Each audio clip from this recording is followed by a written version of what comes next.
নমস্কার, আমি তোমাদের বন্ধু সুব্রত আর তোমরা শুনছো গল্প দাদা।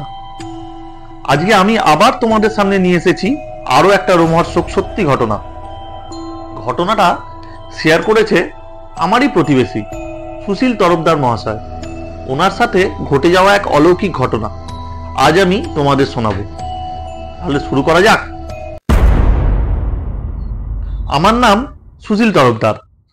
বছর 10 আগে রানীগঞ্জের একটা কয়লা খনিতে মাইন সুপারভাইজার হিসেবে কাজে যোগ দিই। খনির কাছেই একটা কোয়ার্টারে আমি থাকতাম। সপ্তাহে একবার বাড়ি ফিরতাম, বাকি 6 দিন ওখানেই থাকতাম। শনিবার রাতে ট্রেন ধরে ফিরতাম আর সোমবার দিন ডিউটি জয়েন করতাম। কোয়ার্টারে থাকতে থাকতে আমার সাথে ওখানকার বাসীদের খুব ভাব হয়ে যায়। তখন ওখানে কারেন্ট চলে যাওয়ার রীতি ছিল খুব। সন্ধ্যেবেলা হলেই কারেন্ট চলে যেত প্রায়শই। সন্ধ্যেবেলা কারেন্ট চলে গেলে সবাই মিলে আড্ডার আসর বসতো। বনবাড়িলাল গার্ডের কাজ করতো আমাদের খনিতে, সেই বিভিন্ন ধরনের ঘটনা শোনাতো আমাদের। সেই রকম একটা গ্রীষ্মের সন্ধ্যায় কারেন্ট চলে গেছে, আড্ডার আসর বসেছে। সেদিনের বিষয় ছিল ভূতের গল্প। বনবাড়িলাল বেশ রসিয়ে রসিয়ে বলতে লাগলো গল্পটা, বেশ উপভোগ্য। আমি হঠাৎ বলে উঠলাম, বনবাড়ি, তোমার কিন্তু কল্পনা শক্তি দারুণ, দারুণ বলতে পারো তুমি। বনবাড়ি একটু বিরক্তির স্বরে বলল, না বাবু, আমি যা বলছি সব সত্যি। আপনারা কলকাতার মানুষ, তাই বিশ্বাস করছেন না, কিন্তু আমরা দেহাতি আদমি, কখনো মিথ্যা বলিই না। আমিও হাসতে হাসতে বললাম, ঠিক আছে, বুঝেছি। বনবাড়ি, বিশ্বাস করছেন না বাবু, আমি আপনাকে सबूत দিতে পারি। চাইয়ে सबूत? বলুন বাবুজি, চাইয়ে? আমিও বললাম, ঠিক আছে, আজকে প্রমাণ দিতে পারবে কি? কাল পরশু করলে কিন্তু হবে না। বনবাড়ি, বড় অবিশ্বাস করেন না আমাদের।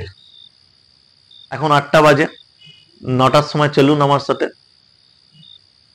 কিন্তু ভয় পাবেন না তো? আমি বেশ হাসতে হাসতেই বললাম, চলো দেখি তোমার ভূত বাবাজিকে আজ। 1 ঘন্টা পর কথা মতো দুজনে দুটো সাইকেল নিয়ে বেরোলাম।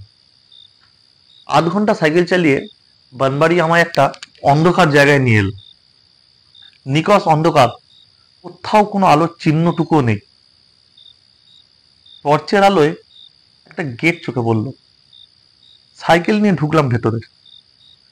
ভেতরে ঢুকে টর্চ ঘুরিয়ে বুঝলাম এটা একটা পরিত্যক্ত খনি।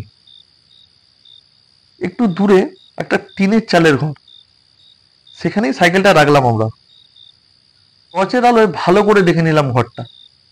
ছোট্ট একচালা ঘর, সামনে একটা ছোট্ট বারান্দা, বারান্দার সামনে একটা ঘন্টা ঝুলছে। বুঝলাম এটা কোনো গার্ডের ঘর ছিল। এখান দিয়েই সে প্রত্যেকটা শিফটের জানান দিত ঘন্টা বাজিয়ে। বনবাড়ি ইশারা করে আমায় ঘরের ভেতর ঢুকতে বলল। ওর পিছন পিছন ঢুকলাম। সত্যি বলতে কি, এবার একটু ভয় ভয় লাগছিল। ঘরে ঢুকে ভালো করে টর্চের আলোয় দেখে নিলাম ঘরের প্রত্যেকটা দেওয়াল, জায়গায় জায়গায় মাকড়সার জাল আর ঝুলে ভর্তি। ঘরের মধ্যে আসবাব বলতে একটা ভাঙা তক্তপোষ আর দুটো চেয়ার। ঘরের মধ্যে ছোট্ট একটা জানলাও আছে।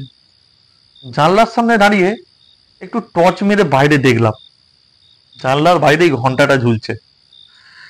চেয়ার দুটো টেনে জানলার সামনে বসলাম দুজনে। বনবাড়ি বলল, ডর লাগছে না তো বাবুজি? আমি একটু সাহস জোগাড় করেই বললাম, না। বনবাড়ি আবার বলল, কটা বাজে বাবুজি এখন? হাত ঘড়িটা দেখে বললাম, 10টা 45। বনবাড়ি, আর 10 মিনিট ব্যাস। আমি বললাম, কি হবে 10 মিনিট পর? বনবাড়ি, রাতের শিফট শেষ হবে বাবুজি, রাতের শিফট শেষ হবে। ওর কথাগুলো যেন শরীরের মধ্যে একটা ভয়ের আস্তরণ ছড়িয়ে দিল। ভাবতে লাগলাম, কি হবে রাতের শিফট শেষ হলে? গায়ের প্রত্যেকটা লোম খাড়া হয়ে গেছে, প্রচন্ড ঘামছি। একটু একটু জল হলে ভালো হতো। এসব ভাবছি, হঠাৎ একটা তীব্র অ্যালার্মের আওয়াজ ঘরের ভেতর থেকে। চমকে উঠলাম, কিন্তু ঘরেতে তো কোনো ঘড়ি নেই। তো আবার টর্চটা ঘোরাতে লাগলাম ঘরের ভেতর। তার মধ্যেই বাইরে ঘন্টার আওয়াজ। বাইরে আলো ফেললাম, কোথায় কেউ নেই তো, কিন্তু ঘন্টার আওয়াজ তো হচ্ছে, আর ঘন্টাটাও তো দুলছে দেখছি। তবে কে বাজালো ঘন্টা? আমরা ছাড়াও কি কি আছে এখানে? তারপরেই অনেক লোকের শব্দ, সবাই যেন এগিয়ে আসছে আমাদের ঘরের দিকে। কটা সাইকেল বেল বাজিয়ে চলে গেল সামনে দিয়ে, কিন্তু কোথায় কেউ? কেউই তো নেই। কি হচ্ছে বুঝতে পারছি না কিচ্ছু। মনে হচ্ছে যেন আজ রাতে জেগে উঠেছে এই খনি। গার্ড ঘন্টা বাজিয়ে রাতের গিফট শিফট শেষ করছে। শ্রমিকরা তাড়াহুড়ো করে বাড়ি ফেরার জোগাড় করছে। শোনা যাচ্ছে সবই, কিন্তু দেখা যাচ্ছে না কিচ্ছু। ভয় কাঁপতে লাগলাম আমি। বানবাড়ির হাতটা চেপে ধরলাম। কি ঠান্ডা ওর হাত, যেন বরফের থেকেও ঠান্ডা। টর্চটা পড়ে গেল হাত থেকে। তখনই একটা শব্দ ভেসে এলো কানে। কি বাবুজি, সবুজ চাইয়া? জ্ঞান যখন ফিরল, আমি আমার বিছানায় শুয়ে, প্রচন্ড জ্বর। পরে বানবাড়ি বলে যে এই খনিতে সে দীর্ঘদিন কাজ করছে। কয়লা মাফিয়াদের সাথে মালিক পক্ষের গন্ডগোলের জেরে একটা বিস্ফোরণ হয় এখানে, আর তাতেই ধস নেমে মারা যায় প্রায় 100 জন শ্রমিক। তারপর থেকেই এই খনি বন্ধ হয়ে যায়। কিন্তু বন্ধ হয়ে গেলেও প্রতি রাতের শিফট যখন বিস্ফোরণ হয়, তখন জেগে ওঠে এই খনি, জেগে ওঠে এখানকার সব আত্মা। কিন্তু কিছুই দেখা যায় না, কোনো লোক যায় না এখানে, পরিত্যক্ত তখন থেকে এই খনি। কি বন্ধুরা, তোমরাও সুশীল বাবুর মতো রাতের শিফটে যাবে নাকি ওখানে? তো বন্ধুরা, কেমন লাগলো আজকের গল্প আমাকে কমেন্ট করে জানান।